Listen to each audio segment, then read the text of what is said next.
Jacob returned home after a grueling day at the restaurant, where he worked as a waiter. It was a hot night. Exhausted and drenched in sweat from the sweltering heat, he collapsed onto his chair. Having eaten at work, he dozed off, feeling too tired to do anything else. But the heat was unbearable. After a few hours, he woke up still drenched in his own perspiration. Realizing he needed a shower, he rose from his chair and made his way to the bathroom, undressing and discarding his uniform carelessly. Stepping into the bathtub, he turned on the shower, welcoming the cool water that washed over him. However, as he showered, an unsettling sensation filled the air. Steam began to rise from the sink, resembling an unnatural reaction. Alarmed, Jacob hurriedly shut off the shower and directed his attention to the sink, observing the strange occurrence. As the steam dissipated, he noticed an eerie transformation taking place. The sink seemed to shift and alter its shape, as if it were a deceptive camouflage. Before he could comprehend the unfolding horror, two acidic tendrils suddenly erupted from the sink's opening, coiling tightly around his legs. Agonizing pain tore through Jacob's flesh, prompting him to let out a piercing scream. The sink transformed into a monstrous maw filled with a corrosive liquid, cleverly disguised as an innocent fixture. Swiftly and mercilessly, Jacob was dragged into the sink, his body consumed by the acidic horrors within. The monstrous maw closed shut, revealing a gaping hole burned into the bathtub floor. In the darkness, a slimy creature growled with sinister satisfaction as it slithered back into the depths of the sewers. As the nights passed, the inexplicable disappearances grew in number, leaving no trace behind except for floors melted away in various bathrooms. Recognizing the escalating threat, the SCP organization understood the urgent need for intervention. Agents John Harris and Sarah Turner, accompanied by a small, discreet team, were tasked with investigating these mysterious occurrences. Eager to uncover the truth, they listened attentively to the haunting echoes of despair that reverberated through the city's pipes, yet their efforts yielded no tangible evidence. The vastness of the city posed a challenge, as they were unsure how this enigmatic creature moved and eluded detection. In order to classify and document this anomaly, the designation SCP-153 was assigned to the creature with an object threat class of Euclid. Diligently, they meticulously recorded every horrifying scene left in the wake of this entity. Over time, the locals, believing this to be the work of a serial killer, began referring to SCP-153 as the Drain Master, a name that captured the fear and mystique surrounding the creature's ominous presence. What the f***? How do we keep missing SCP-153? Agent John Harris exclaimed, his frustration evident after yet another unsuccessful attempt to capture the elusive creature. Agent Sarah, sharing the same exasperation, had no reasonable explanation to offer. They had prepared extensively for this mission. The researchers and doctors had analyzed samples of the acidic substance responsible for melting the bathroom floors, devising codes to detect its presence anywhere in the city. After a period of dormancy, the substance had suddenly reappeared on their screens. All agents were on high alert as they raced to a house on the outskirts of the city. Agent John and Agent Sarah had split up, leading separate teams of armed security dressed in protective jumpsuits, resistant to the acidic nature of SCP-153. Agent John rushed down the sewer with his team in hopes to capture the creature, and Agent Sarah had burst into the house, waking up family members and neighbors of SCP-153's target in hopes to save the person. Agent Sarah peered down through the melted hole in the bathroom floor, her gaze meeting Agent John's. They were both too late. While the security team attempted to erase the memories of the devastated family and the gathered neighbors using a memory rewriter device, Agents John and Sarah found themselves overwhelmed with frustration inside one of their vans. I had every route of that sewage system blocked by at least 2 security personnel, and none of them even saw the creature, Are we dealing with a ghost? Agent John questioned, desperately considering various possibilities. If it is a ghost, it's a highly advanced one. Remember SCP-789J, the toilet ghost. It wasn't hostile and could be easily dealt with using a simple flush and wipe. I felt a bit sorry for the little guy, but SCP-153 is on a whole new level.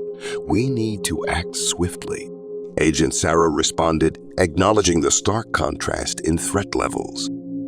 They were grappling with the challenge of dealing with an entity whose true nature remained uncertain. How could they possibly eliminate a threat they couldn't fully comprehend? Suddenly, a video call came through from Dr. Emily Kovalanskaya, the lead scientist assigned to their group for studying SCP-153. Dr. Kovalanskaya believed she had made a significant breakthrough in understanding why they were unable to find the elusive creature. Deep in thought, she pondered the fact that SCP-153 never seemed to miss a victim. Think about it. She started, eager to share her revelation. The acidic substance of SCP-153 is so corrosive that it melts the floor within seconds of contact. So why do the victims never see any sign of it when they enter the bathroom? If SCP-153 had been waiting for its victim and melted the floor before they came in, because that's how it would see and know the victim had entered, the victim should have seen the gaping melted hole. But if SCP-153 never waits for its victims, how does it know there's a target in the bathroom? She asked, her voice filled with curiosity. Maybe it doesn't know there's a target and is just lucky with its target being there, Agent John suggested, offering a possible explanation. Dr. Kovalanskaya swiftly debunked that suggestion. That can't be the case, she countered. SCP-153 has a 100% success rate. That's not luck. If it were randomly melting bathroom floors in the hope that someone would be there, there should have been instances where there was no one present and SCP-153 failed, leaving a melted hole. But every report of a melted hole came with the residents missing. This indicates that SCP-153 does indeed lie in wait for its victims to enter the bathroom. Agent Sarah interjected with a puzzled tone. Okay, so how the hell do people keep entering these obvious giant holes in their bathrooms then?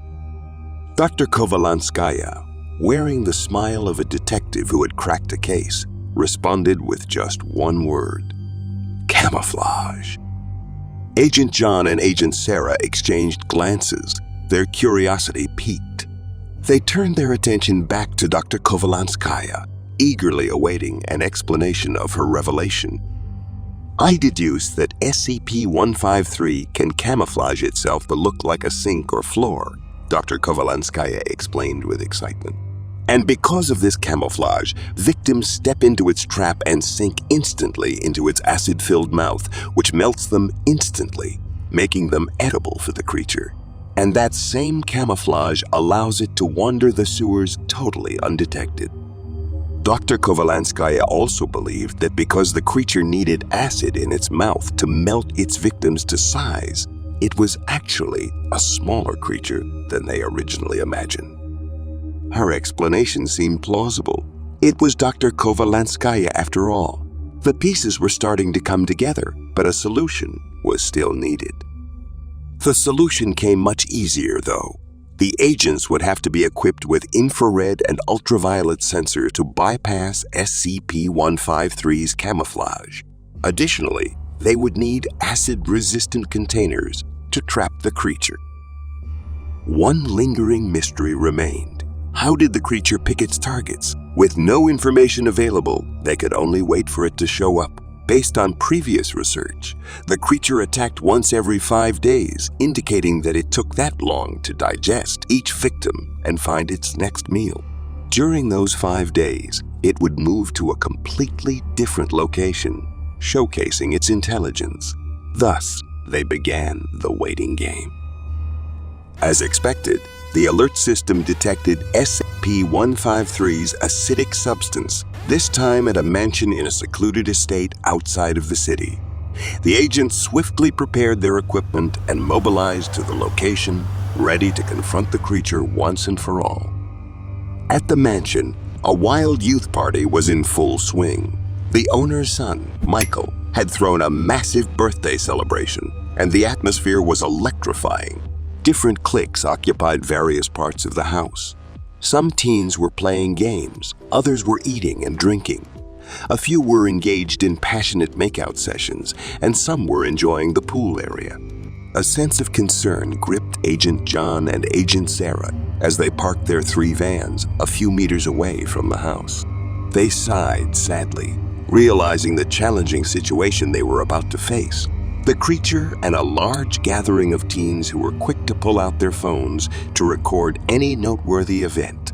After Keter-class SCP Monster, this scenario was the SCP Foundation's second nightmare. Agent John turned to Agent Sarah and spoke with a somber tone. "While you think about how you'll blend in with the teens, I and my team will head down into the sewer to try and contain the creature." Agent Sarah grunted, feeling the weight of the task she was assigned. Agent John, on the other hand, wore a smile and hopped out of the van, leading his team toward the sewer. Meanwhile, at the party, Michael, somewhat intoxicated, struck up a conversation with a beautiful girl named Lindy. Lindy had been invited by Sandy, a friend of Michael's. Entranced by Lindy's beauty, Michael, fueled by alcohol-induced courage, decided to shoot his shot at her. As they conversed, Michael and Lindy found themselves getting along quite well, their attraction mutual. Unbeknownst to them, Sandy, who also attended Michael's college, had developed strong feelings for him and grew envious witnessing their connection. In a distressed state, Sandy consumed more alcohol until she became completely intoxicated. Out of spite and jealousy, she approached another guy, Joe, and began passionately making out with him. Joe, not one to pass up on an opportunity for casual intimacy, realized they needed a more private space. He led Sandy to the guest bathroom and locked the door behind them, seeking seclusion from the public eye. Sandy wasted no time, sensually dancing as she removed her clothes, enticing Joe to do the same. Inside the bathroom, their actions became increasingly intimate. Meanwhile, outside, Agent Sarah had a brilliant idea. She proposed using a light EMP device that would cause a blackout, shutting off all electrical equipment in the house. During this momentary darkness, she and her team, equipped with night vision goggles, could move undetected and avoid being recorded. As they set up the EMP device, Agent Sarah relayed the plan to Agent John through their communication devices. Agent John, who had split his team to cover the sewer areas beneath the other bathrooms on the ground floor, was now heading towards the bathroom, where Sandy and Joe were located, where the acid reading was strongest. As Sandy and Joe continued their passionate encounter, Agent John's urgent voice came through Agent Sarah's earpiece. Readings show 2 teens in the bathroom where SCP-153's signature is strongest. You have to go in now.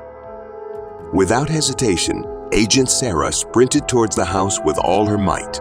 When she reached a close proximity, she shouted, "Activate the EMP, now!"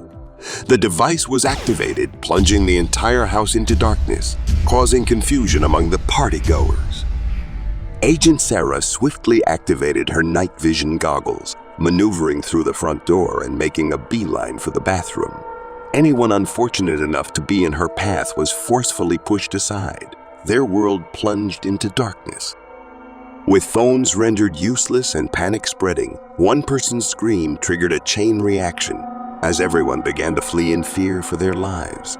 Unfazed by the chaos, Agent Sarah focused on her target, the bathroom door now within sight.